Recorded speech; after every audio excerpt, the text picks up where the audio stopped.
नमस्कार, स्वागत है आपका एजेंडा इंडिया का। देख रहे हैं आप, मोहताबिश हुसैन। यहाँ पर सबसे पहले हम बात करते हैं, आपको दिखाते हैं एक खबर महाराष्ट्र के पुणे से, जहां पर राहुल के कार्यक्रम से पहले ही बवाल हो गया है। यहां पर सीओएबी हॉस्टल में एबीवीपी और एनएसयूआई के कार्यकर्ता भिड़ गए हैं। 50 से ज्यादा एनएसयूआई कार्यकर्ताओं पर एफआईआर हुई है।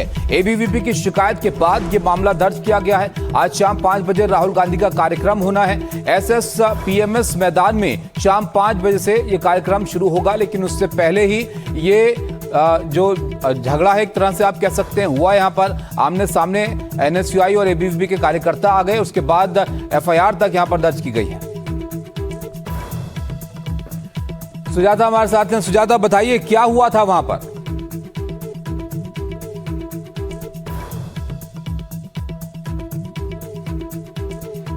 के बीच पहले विवाद हुआ और बहस इतनी बढ़ गई कि मारपीट तक और धक्का मुक्की तक की पूरी घटना पहुंच गई। वीडियोस कई सारे अब सामने आए हैं जिसमें देखा जा सकता है कि एबीवीपी और एनएसयूआई के छात्रों के बीच मारपीट हो रहा है। लेकिन इसी बीच सवाल ये खड़े हो रहे हैं कि आखिर ये पूरा विवाद गढ़ा कहां से। तो सबसे पहले एबीवीपी के कुछ छात्र इस कैंपस में पहुंचे थे। वहां पर जाने के बाद एक वायरल वीडियो को लेकर उन्हें पूछताछ करनी थी और तभी ये पूरा विवाद बढ़ा।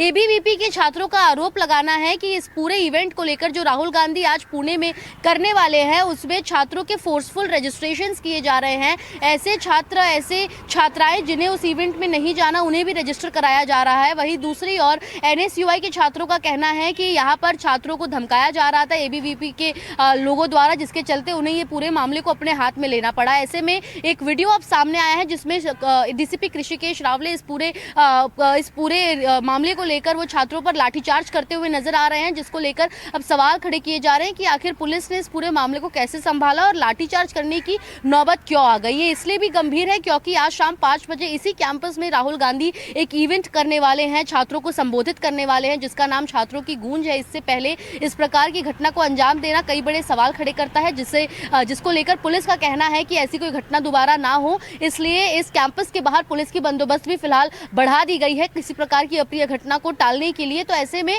एक और जहां छात्रों पर कार्रवाई करते हुए 50 एनएसयूआई के छात्रों पर कार्रवाई की गई है, उन पर एफआईआर किया गया है। एबीवीपी ने इस पूरे मामले को लेकर शिकायत दर्ज कराई थी। वहीं दूसरी ओर पुलिस ने भी अब अपनी सक्रियता बढ़ा दी है और इस पूरी घटना पर पैनी नजर वो बनाए हुए हैं। जी, बहुत शुक्रिया सुजाता आपका इस सब ताज़ा जानकारी के लिए। तो देखिए, राहुल गांधी का कार्यक्रम होना है, लेकिन उससे पहले ही ये सब वहां पर हो गया है, जिसमें एबीवीपी की शिकायत पर अब एफआईआर तक दर्ज हुई है।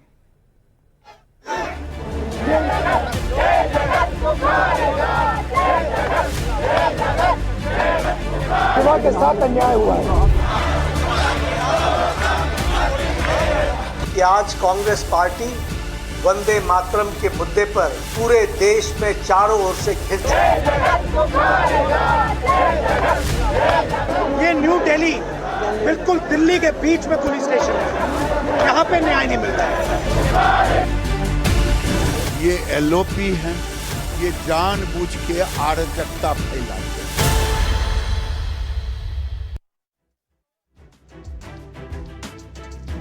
छात्र, पैलेट गन और वंदे मातरम अभी सियासत के सबसे हॉट टॉपिक बने हुए हैं। दिल्ली के जंतर मंतर पर घायल एक युवक को लेकर राहुल गांधी कल संसद मार्ग थाने पहुंचे और करीब 8 घंटे तक वहां पर धरना उन्होंने दिया, जिसके बाद पुलिस ने एफआईआर दर्ज की है। राहुल ने आरोप यहां पर लगाया कि सरकार में न्याय नहीं मिल रहा है, पीड़ितों को परेशान किया जा रहा है। लेकिन राहुल गांधी की इस छापामार पॉलिटिक्स पर बीजेपी ने करारा पलटवार भी किया है। केंद्रीय मंत्री जेपी नड्डा ने कहा कि वंदे मातरम के अपमान के मुद्दे पर कांग्रेस घिरी हुई है, देश का ध्यान भटकाने के लिए धरना प्रदर्शन का ड्रामा कर रही है। 1 महीना हो गया, छर्रे शरीर में है, 3 छर्रे आंख में है, आंख से इनको दिखाई नहीं देता है, 3-4 छर्रे दिल के पास है। साफ दिख रहा है कि एक युवा के साथ अन्याय हुआ है। और तब भी आज सुबह 11, 11:30 बजे हम यहाँ आए। 1 महीने से ये घूम रहे हैं। 11:30 बजे आए, अभी 6:30 बज गए हैं, पौने 7 हो गए, तब जाके एफआईआर फाइल की। अब आप इमेजिन कीजिए इस देश में कितने महिलाओं का बलात्कार होता है, रेप होता है। कितने बच्चों को मारा जाता है, कितने लोगों को गोली मारी जाती है, कितने लोगों के शरीर में छर्रे होते हैं। ये न्यू दिल्ली बिल्कुल दिल्ली के बीच में पुलिस स्टेशन है, यहाँ पे न्याय नहीं मिल रहा है। अब इमेजिन कीजिए गांव के किसी पुलिस स्टेशन में या छोटे से शहर के किसी पुलिस स्टेशन में क्या होता है। हमने यहाँ पे कोई गलत काम नहीं किया है, हमने सिर्फ एक हिंदुस्तान के नागरिक के लिए, उसकी माँ के लिए, उसके पिता के लिए न्याय मांगा है और उसके लिए 8 घंटे लग गए।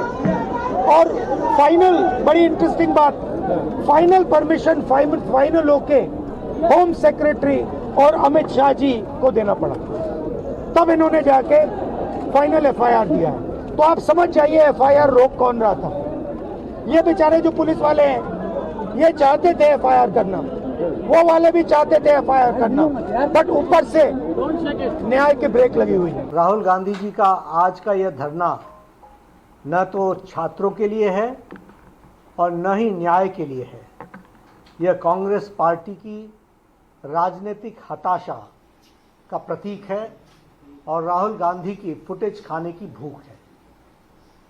पूरा देश जानता है कि 20 जुलाई की घटना को लेकर माननीय सर्वोच्च न्यायालय ने पहले ही संज्ञान ले लिया है और पूर्व जज की अध्यक्षता में एक 5 सदस्यीय उच्च अधिकार प्राप्त समिति का गठन भी किया गया है।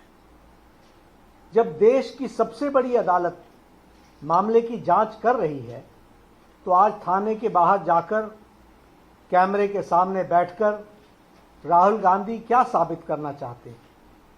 क्या नेता प्रतिपक्ष का देश की न्यायपालिका पर विश्वास नहीं है क्या? सच्चाई यह है कि राहुल गांधी खुद को सुर्खियों में जिंदा रखने के लिए यह कैमरा जीवी ड्रामा कर रहे हैं। गांव में कोई बच्चा होता है और रोने लगता है कि ऊपर से चांद जब तक नहीं लाके दोगे मैं खाना नहीं खाऊंगा। ये बच्चा भी नहीं है, ये एलओपी है,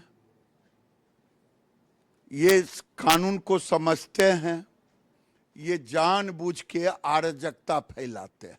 इनको मालूम है कि ये सुप्रीम कोर्ट में केस है। सुप्रीम कोर्ट ने कहा है कि हाई पावर कमेटी गठित करने के लिए, और 1 महीने बाद इनको नशा टूटा है, नशे में रहते हैं। इसका मतलब ये जानबूझ करके लोगों का ध्यान भटकाने के लिए, देश में भ्रम फैलाने के लिए ये एक्शन इन्होंने लिया है और मीडिया में रहने के लिए। क्या मैं जानना चाहता हूं राहुल गांधी से, आप सुप्रीम कोर्ट की अवहेलना नहीं कर रहे हैं? क्या कानून की अवहेलना नहीं कर रहे हैं? क्राइम ब्रांच जांच कर रहा है। अगर आप कहे होते जांच की समय सीमा तय करो तो बात समझ में आती। कांग्रेस द्वारा वंदे मातरम का सम्मान करने से औपचारिक रूप से न केवल इनकार करना बल्कि सीधे सीधे विरोध करना अत्यंत दुर्भाग्यजनक और संवैधानिक दृष्टि से बहुत गंभीर विषय है। भारत के संविधान के अनुसार संसद देश का सर्वोच्च संस्थान है और संसद से पारित कोई भी कानून हर व्यक्ति के लिए बाध्यकारी है। यदि कोई इसे मानने से मना करता है तो निश्चित रूप से संविधान के प्रति उसकी निष्ठा संदेह के घेरे में आ जाती है। और यदि राष्ट्रगीत का सम्मान करने से कोई मना करता है तो उसकी देशभक्ति पर भी सवालिया निशान स्वाभाविक रूप से लग जाता है। कांग्रेस 1937 के जिस प्रस्ताव की बात करती है वह कांग्रेस ने मुस्लिम लीग की कट्टरपंथी मांगों के आगे नतमस्तक होकर पारित किया था और उसका खामियाजा भविष्य में देश को विभाजन के रूप में झेलना पड़ा था। कट्टरपंथी तत्वों के आगे समझौता करना हमेशा देश के लिए घातक सिद्ध हुआ है और आज कांग्रेस जब कट्टरपंथी तत्वों के आगे उसी प्रकार समर्पण कर रही है, यह देश के भविष्य के लिए मैं मानता हूं यह गंभीर खतरे का संकेत है। मेरा यह भी मानना है कि कांग्रेस का यह निर्णय सर्वथा असंवैधानिक और निंदनीय है, साथ ही राजनीतिक दृष्टि से भविष्य में एक गंभीर संकट को पैदा करने वाला भी है।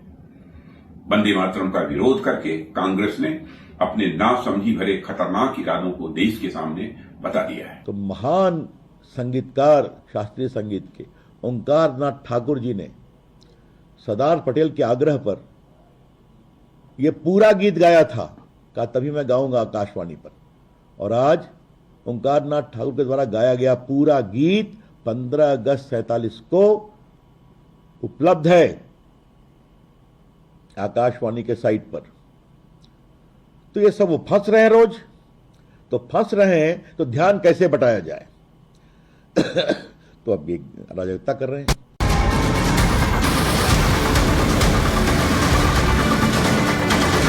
पीडीए में पीडी पंडित का ही शुड फॉर्म है। क्रिकेट की तरह रंग बदलने वाले लोग कैसे परिभाषा करते हैं, और आप देखना एक दिन में पी की परिभाषा पाकिस्तान से भी करते हैं। यूपी चुनाव के लिए अखिलेश ने नारा दिया पीडीए, और हर कार्यक्रम में पीडीए का फुल फॉर्म वो बताते हैं। लेकिन यही पीडीए अब यूपी की सियासत में सबसे ज्यादा चर्चित शब्द बन गया है। सीएम योगी ने कल अखिलेश के पीडीए के पी पर निशाना साधा। योगी ने कहा कि कहीं समाजवादी पार्टी पी को पाकिस्तान न कह दे। क्रिकेट की तरह रंग बदलने वाले लोग कैसे परिभाषा करते हैं। पी की परिभाषा पहले पिछड़े से, फिर पी की परिभाषा पंडित से, और आप देखना एक दिन वे पी की परिभाषा पाकिस्तान से भी कर देंगे। योगी के पी वाले बयान पर अखिलेश का पोस्ट आपको बताते हैं। एक रंगी क्या जाने पीडीए के बहुरंग, ये बात वो यहां पर कह रहे हैं। तो अखिलेश ने भी यहां पर अब जवाब दे दिया है, और एक पोस्ट के जरिए उन्होंने उत्तर